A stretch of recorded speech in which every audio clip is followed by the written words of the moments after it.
नमस्कार साथियों। बेस्ट ज्ञान चैनल पर मैं बीरम सिंह आप सभी का स्वागत करता हूं। रोज की तरह आज के इस वीडियो में हम देखेंगे मध्य प्रदेश की अब तक की दिन भर की बड़ी खबरों का सारांश। वीडियो में दी गई जानकारी आपको उपयोगी लगे तो प्लीज़ लाइक ज़रूर कर दीजिए और वीडियो को पूरा देखिएगा ताकि पूरी जानकारी आपको मिल पाएगी। मध्य प्रदेश में जो उपचुनाव हुए विधानसभा के, इसके एग्जिट पोल के फाइनल नतीजे आ गए हैं। एग्जिट पोल के हिसाब से बीजेपी 15 से ज़्यादा सीटों पर जीतने वाली है, वही कांग्रेस को 10 से 12 सीटें मिल सकती हैं। सपा और अन्य निर्दलीयों को मिलाकर एक आध सीट इनके खाते में भी जा सकती है। तो एग्जिट पोल से यह स्पष्ट हो गया है कि मध्य प्रदेश में शिवराज शासन जारी रहेगा। इसी को देखते हुए शिवराज सिंह चौहान ने कुछ बड़े निर्णय लिए हैं। आइए देखते हैं हर एक खबर को विस्तार से। मुख्यमंत्री श्री शिवराज सिंह चौहान ने कहा है कि पीएम स्वनिधि योजना के क्रियान्वयन में मध्य प्रदेश पूरे देश में अग्रणी है। पीएम स्वनिधि पोर्टल पर प्रदेश के 3,28,000 स्ट्रीट वेंडर्स के आवेदन प्रस्तुत किए गए हैं, जिनमें से 2 लाख बैंकों द्वारा स्वीकृत कर दिए गए हैं तथा 1,37,000 स्ट्रीट वेंडर्स को ऋण की राशि का वितरण भी किया जा चुका है। उन्होंने निर्देश दिए कि स्वीकृत 63,000 प्रकरणों में ऋण वितरण शीघ्र किया जाए।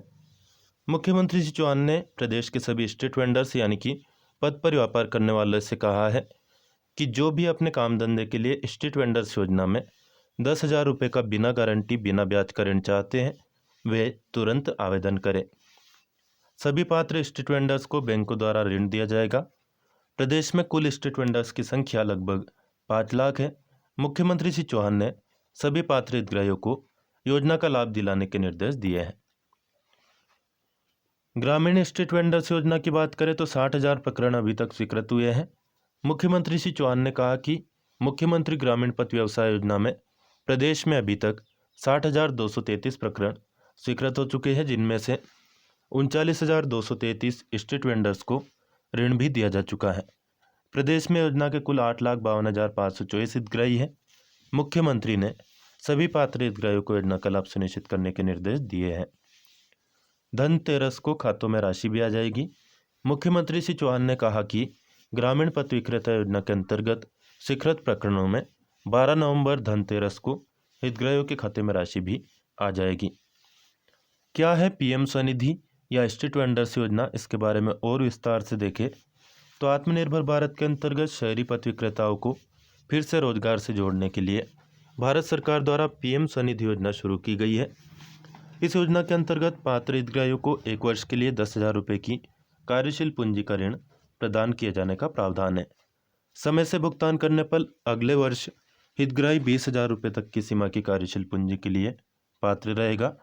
डिजिटल ट्रांजैक्शन करने पर 1,200 रुपये के विशेष अनुदान का प्रावधान अलग से है।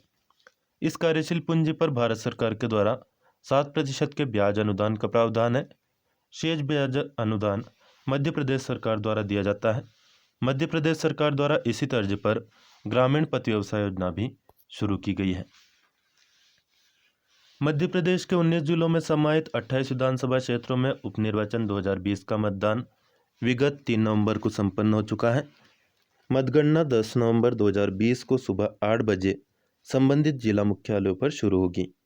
मुख्य निर्वाचन पदाधिकारी कार्यालय द्वारा स्पष्ट किया गया है कि प्रत्याशी के निर्वाचन अभिकर्ता एवं मतगणना अभिकर्ता मतगणना कक्ष में आयोग के निर्देशों के अनुसार उपस्थित रह सकते हैं। अभिकर्ता यानी कि एजेंट।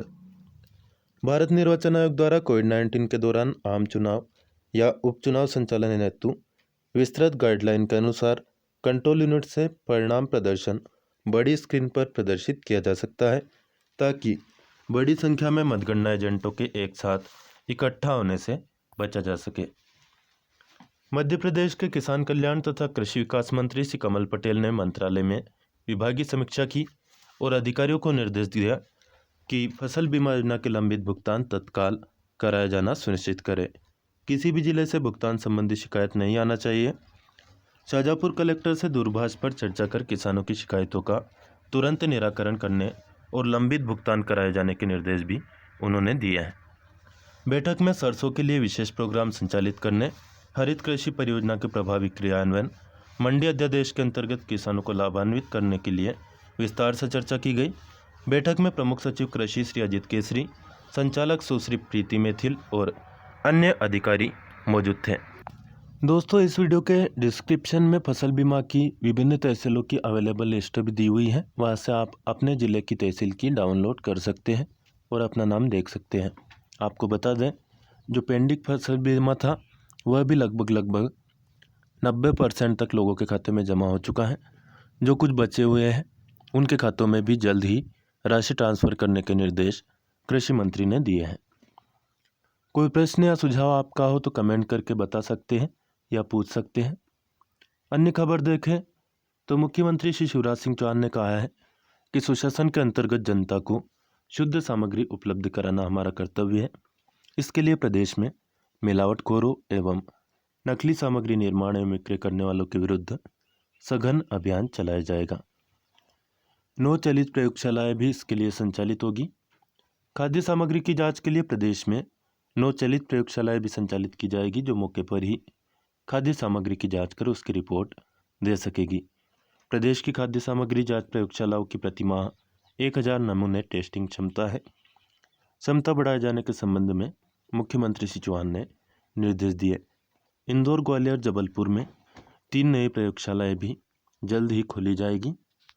भारत सरकार के वित्त पोषण से प्रदेश में शीघ्र ही 3 नवीन प्रयोगशालाओं का निर्माण इंदौर, ग्वालियर और जबलपुर में किया जाएगा। मध्य प्रदेश शासन के तकनीकी शिक्षा विभाग द्वारा प्रदेश के शासकीय और निजी ITI में रिक्त 10,149 सीटों पर फिर से प्रवेश प्रक्रिया शुरू की गई है। विभाग द्वारा ITI के रजिस्ट्रेशन प्रक्रिया की तिथि में संशोधन किया गया है। अब आवेदक MP ऑनलाइन के द्वारा 15 नवंबर तक रजिस्ट्रेशन में त्रुटि सुधार, नई चॉइस फिलिंग और इच्छित संस्थाओं तथा व्यवसायों के प्राथमिकता क्रम का चयन करना, इच्छित संस्थाओं में प्राथमिकता के क्रम में त्रुटि सुधार, ये सब काम कर सकते हैं। पहले 8 नवंबर जो थी वह लास्ट डेट थी। MP ऑनलाइन द्वारा मेरिट सूची 16 नवंबर को जारी की जाएगी। 17 नवंबर को सुबह 9 बजे उपस्थित होकर संबंधित ITI में अपनी उपस्थिति आवेदक दर्ज करा सकेंगे। उपस्थित अभ्यर्थियों की मेरिट सूची 18 नवंबर को ऑनलाइन जारी होगी तथा संबंधित ITI अपने नोटिस बोर्ड पर मेरिट सूची चिपकाएगी। इसी दिन इन अभ्यर्थियों की प्रवेश प्रक्रिया पूर्ण की जाएगी। संस्था में सीट रिक्त रहने की स्थिति में वेटिंग लिस्ट के आवेदकों की प्रवेश प्रक्रिया 19 नवंबर को मेरिट क्रम में शुरू की जाएगा। मध्य क्षेत्र विद्युत वितरण कंपनी ने घरेलू संयोजनों पर सोलर रूफटॉप लगाने के लिए निविदा के माध्यम से रेट तय कर ठेकेदारों यानी कि एजेंसियों को कार्य आवंटित कर दिए हैं। तय रेट विगत वर्षों से काफ़ी कम है, जो कि 3 किलोवाट तक रेट है 37,000 प्रति किलोवाट तथा 3 से 10 किलोवाट तक रेट है 39,800 प्रति किलोवाट। इसमें 3 किलोवाट तक 40% तथा 3 किलोवाट से अधिक शेष भार पर 20% सब्सिडी शामिल है। रेट, सब्सिडी, अधिकृत एजेंसी व तकनीकी विवरण की विस्तृत जानकारी मध्य क्षेत्र विद्युत वितरण कंपनी की वेबसाइट portal.mpcz.in या फिर निकटतम बिजली कार्यालय से प्राप्त की जा सकती है। सोलर रूफटॉप के जो लाभ है उसकी हम बात करें तो अपने घर या फिर ग्रुप हाउसिंग सोसाइटी की छत या घर से लगी हुई खुली जगह पर सोलर पैनल लगाकर बिजली पर होने वाले खर्च को बचाया जा सकता है। सोलर पैनल से बिजली 25 साल तक मिलेगी और इसके लगाने के खर्च का भुगतान 4 से 5 वर्षों में बराबर हो जाएगा। इसके बाद अगले 20 वर्षों तक सोलर से बिजली का लाभ लगातार मिलता रहेगा। यानी कि 5 सालों में जो आपको पेमेंट करना होता है उतने खर्च में आपको लाभ मिलेगा 25 सालों तक।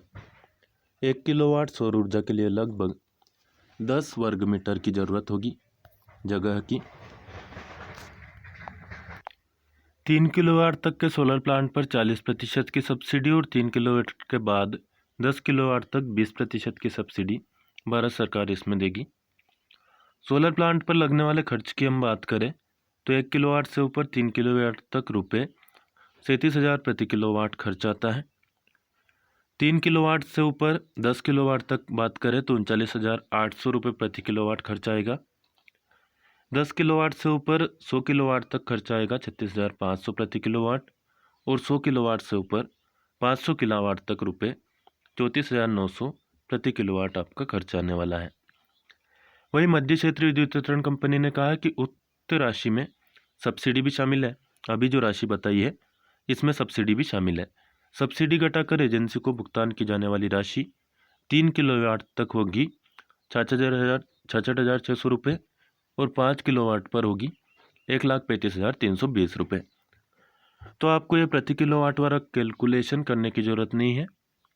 सीधी सीधी चीज़ ये है कि 3 किलोवाट तक आपको 66,600 रुपये खर्च करने हैं और 5 किलोवाट पर आपको खर्च करने हैं 1,35,320 रुपये।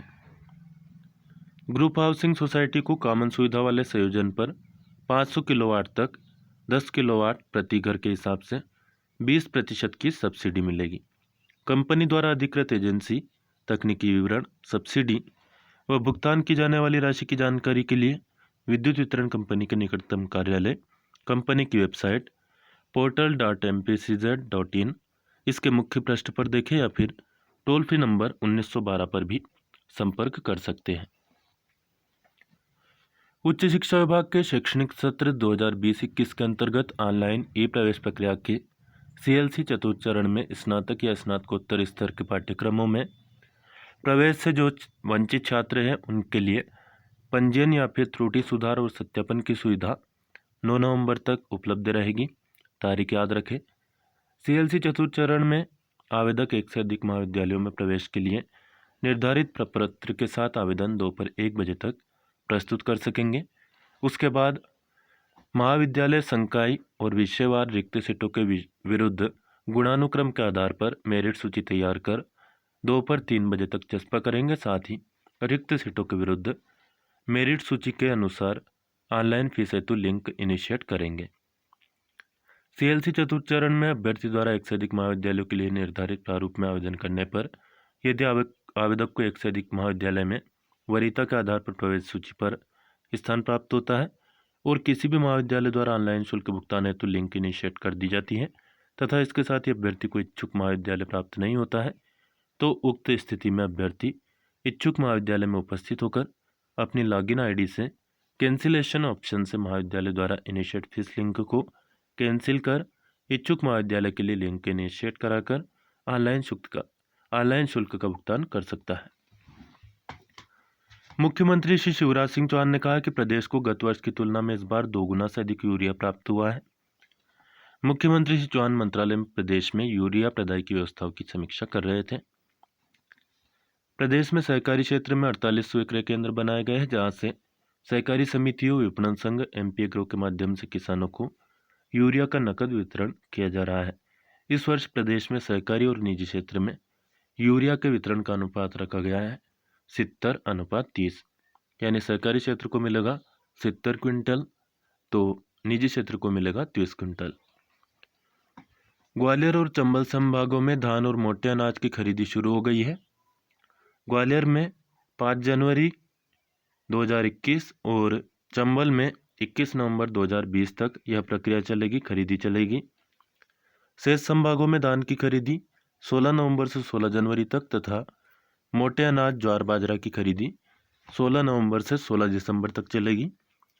खरीफ 2020-21 उपार्जन वर्ष में धान का समर्थन मूल्य 1868 रुपये, ज्वार का 2620 रुपये तथा बाजरे का 2150 रुपये प्रति क्विंटल तय किया गया है। मुख्यमंत्री श्री शिवराज सिंह चौहान ने कहा है कि मुख्यमंत्री किसान कल्याण योजना के अंतर्गत प्रदेश के 78,51,424 किसानों को चिन्हित किया गया है जिन्हें योजना का लाभ दिया जाएगा। इनमें से 12,45,278 हितग्राहियों को प्रथम किस्त की राशि का भुगतान कर दिया गया है तथा शेष को लाभ दिए जाने की प्रक्रिया जारी है। योजना के अंतर्गत प्रतिवर्ष केंद्र सरकार द्वारा दिए जाने वाली 6,000 रुपये की राशि के अलावा राज्य सरकार द्वारा 4,000 की राशि दी जाती है। इस प्रकार किसान को कुल 10,000 रुपये मिलते हैं। यह छोटे किसानों के लिए बड़ी राहत है। मुख्यमंत्री ने निर्देश दिए कि यह सुनिश्चित किया जाए कि योजना का लाभ लेने से कोई पात्र किसान वंचित न रहे। योजना का लाभ ऐसे किसानों को दिया जा रहा है जो खेती कर रहे हैं तथा इनकम टैक्स प्रदाता नहीं है। यदि ऐसा कोई किसान रह गया हो तो उसका नाम तुरंत जोड़ा जाए। मुख्यमंत्री श्री शिवराज सिंह चौहान ने कहा है कि प्रदेश में कोरोना की स्थिति में लगातार सुधार हो रहा है। प्रदेश की कोरोना रिकवरी रेट बढ़कर 94% हो गई है। मोदी सरकार ने किसानों के लिए जो समर्थन मूल्य तय किया है यहाँ पर आप देख सकते हैं। शिवराज सिंह चौहान द्वारा प्रदेश के शासकीय अधिकारियों और कर्मचारियों के हित में दीपावली पर्व के पहले एरियर्स और त्यौहार अग्रिम उपलब्ध कराने का निर्णय लिया गया है। शासन द्वारा 7वें वेतन की जो तीसरी किस्त का 25% राशि बची थी और चतुर्थ श्रेणी के कर्मचारियों को 10,000 रुपये त्यौहार अग्रिम देने का निर्णय भी लिया गया है। इस संबंध में आवश्यक आदेश भी जारी कर दिए गए हैं। विभिन्न विभागों के अधिकारियों और कर्मचारियों को यह राशि दीपावली के पहले मिल जाएगी। समर्थन मूल्य आपको बता दें, उसी के हिसाब से आप बोनी तय कर सकते हैं क्योंकि इतना तो आपको मिलेगा ही। गेहूं का 1975, जौ का 1600, चना और मसूर का 5100, सरसों का 4650 और कुसुम का समर्थन मूल्य इस साल रहने वाला है 5327 रुपये प्रति क्विंटल। मध्य प्रदेश में विधानसभा का गणित ये है और इस समीकरण को हम देखें तो बीजेपी के विधायक हैं 107, बहुमत के लिए चाहिए 115, 8 विधायक इनको मिल जाते हैं तो भी इनकी सरकार बन जाएगी। और जिस प्रकार से एग्जिट पोल बता रहा है कि 15 से 18 सीटें बीजेपी को मिलने वाली हैं, तो बीजेपी की सरकार बनना बिल्कुल तय हो जाता है यदि इतना मिलता है तो। और स्पष्ट बहुमत में बीजेपी और शिवराज आ जाएंगे। वही कांग्रेस को पूर्ण बहुमत के लिए 28 की 28 सीटें जीतना जरूरी है, जो कि लगभग असंभव जैसा लग रहा है। और जुगाड़ की सरकार बनाने के लिए भी कम से कम 21 सीटें इनको चाहिए और ये भी काफ़ी मुश्किल काम है। अब देखना यह होगा कि 10 नवंबर को फाइनल नतीजे क्या आते हैं। हमने हमारे यूट्यूब चैनल के जरिए भी सर्वे किया है और उस सर्वे में भी नतीजे ये आए हैं कि 55% से ज़्यादा वोट बीजेपी को पड़ने वाले हैं और 45% के लगभग वोट कांग्रेस को पड़ने वाले हैं। अब 9वीं से 12वीं तक ओपन बुक पैटर्न पर परीक्षा होगी। इसका मतलब यह हुआ कि विद्यार्थी किताबों में देख करके क्वेश्चन पेपर सोल्व कर पाएंगे। कॉलेजों में तो यह पैटर्न पहले से लागू हो गया था, अब 9वीं से 12वीं तक के लिए भी यह पैटर्न लागू होने वाला है। तो जो छमाही परीक्षा होगी वह इसी आधार पर होगी। बच्चे बुक ले जाएंगे, प्रश्न पत्र में से क्वेश्चन देखेंगे और बुक में से आंसर लिखेंगे। बोर्ड का परीक्षा फॉर्म भरते समय अब नहीं देना होगा 25 रुपये का अतिरिक्त शुल्क। बोर्ड के जो फॉर्म है अब MP ऑनलाइन से नहीं भरे जाएंगे, बल्कि जो वेबसाइट है माध्यमिक शिक्षा मंडल की mpbsc.nic.in, यहाँ से भरे जा सकेंगे। परीक्षा फॉर्म सामान्य शुल्क 900 रुपये के साथ 30 नवंबर तक भरे जा सकते हैं, 10वीं और 12वीं के फॉर्म। वही माध्यमिक शिक्षण मंडल के जो अध्यक्ष हैं राधेश्याम जुलानिया, इन्होंने बताया कि विद्यार्थी स्कूल प्राचार्य के माध्यम से फॉर्म जमा कर सकते हैं। यदि कोई बैंक किसी प्रकार का शुल्क लगाता है तो मंडल की हेल्पलाइन नंबर 1800-233-1075 पर सूचना देकर समाधान किया जा सकेगा। मंडी में बड़ी आवक, सोयाबीन व चने के भाव में गिरावट। कृषि उपज मंडी ब्यावरा में 11,000 क्विंटल की आवक हुई है पिछले दिन में। चने का भाव यहाँ पर 500 रुपये से ज़्यादा टूटा है। एक महीने पहले जहाँ चना 5,000 से 5300 रुपये प्रति क्विंटल तक बिक गया था, वहीं सोयाबीन भी 5,000 रुपये तक पहुँच गई थी, लेकिन इसके बाद भाव में मंदी आना शुरू हुई और लगभग सभी जिन्सों के भाव धीरे धीरे नीचे आ रहे हैं। किसानों को जब बोनी के लिए चने की ज़रूरत थी तब मंडी में चने के भाव तेज थे, लेकिन इसके बाद चना के भाव में 500 रुपये प्रति क्विंटल तक की गिरावट हुई है। शनिवार को चने की आवक 1,000 क्विंटल रही और भाव 4210 से लेकर 4580 रुपये प्रति क्विंटल रहा। दागी होने के कारण भी सोयाबीन में मंदी का असर दिखाई दे रहा है, क्योंकि फसल काफ़ी मात्रा में खराब हुई है। शनिवार को मंडी में 7,000 क्विंटल सोयाबीन की आवक हुई और इसमें अधिकतर दागी माल था। सोयाबीन का भाव 3100 से लेकर 4380 रुपये तक प्रति क्विंटल रहा। मंडी में धना 500 बोरी की आवक के साथ भाव रहा 3930 से 6,240 रुपये प्रति क्विंटल। मक्का की आवक 2500 क्विंटल रही और भाव रहा 1200 से 1370 रुपये प्रति क्विंटल। मसूर 100 क्विंटल आवक के साथ भाव रहा 4770 से 5300 रुपये प्रति क्विंटल की बिकवाली हुई। और फाइनली मौसम केंद्र भोपाल के द्वारा जो मौसम का हाल ताज़ा दिया है, यह देखने के बाद में वीडियो को समाप्त करेंगे। वीडियो में दी गई जानकारी आपको उपयोगी लगे तो प्लीज़ लाइक ज़रूर कर दीजिए, अन्य दोस्तों को भी शेयर कर सकते हैं जो भी आपसे जुड़े हो, Facebook, WhatsApp, Twitter, Instagram, LinkedIn, Telegram, जिस भी माध्यम से। इस चैनल को सब्सक्राइब न किया हो तो सब्सक्राइब जरूर कर लीजिए, और सब्सक्राइब कर चुके हो तो बेल आइकन यानी कि घंटी का बटन ज़रूर प्रेस कर दे ताकि आपको नोटिफिकेशन मिलना शुरू हो जाएंगे। यह सब कुछ एकदम निःशुल्क है, कोई नया पैसा आपकी जेब से नहीं जाने वाला है, निश्चिंत रहें। सबसे कम न्यूनतम तापमान प्रदेश में 9 डिग्री सेल्सियस उमरिया में और मलाजखंड में दर्ज किया गया। 9 नवंबर 2020 की सुबह तक मौसम शुष्क रहेगा। कोई भारी वर्षा की चेतावनी मौसम विभाग ने जारी नहीं की है। 10 और 11 नवंबर 2020 के मौसम में भी विशेष परिवर्तन नहीं रहने वाला है। फिलहाल इस वीडियो में इतना ही। धन्यवाद। जय हिंद, जय भारत।